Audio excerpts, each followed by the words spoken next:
Hello friends, so today we will derive the formula for resistance in parallel. इसमें क्या होगा, एक wire थी, उस वायर में से हमने 3 न्यू वायर्स लगा के उन रेजिस्टर्स को पैरेलल में लगाया है. इन पैरेलल हमने क्या चीज़ ध्यान रखनी है, current is divided. That means जितना करंट हमारे सिस्टम में से विड्रॉ हो रहा था वो सभी रेजिस्टर्स के पास डिवाइड हो जाएगा, but the voltage remains same.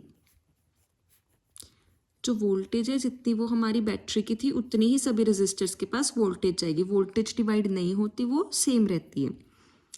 सो यहाँ पर इसके पास भी वोल्टेज वी जाएगी, इसके पास भी वी और इसके पास भी we.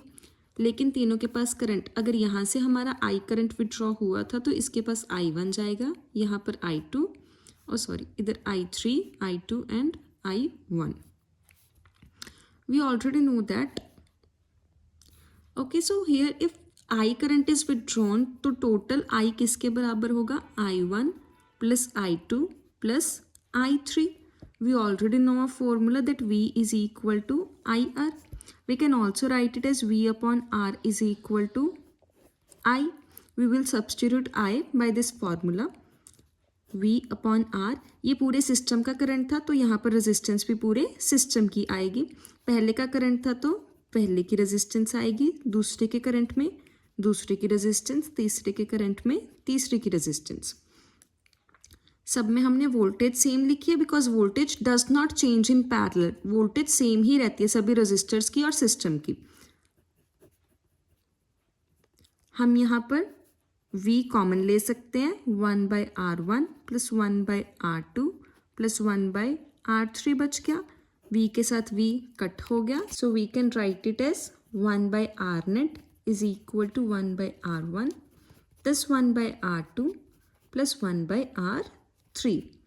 One thing to note here is that voltmeter is always connected in parallel.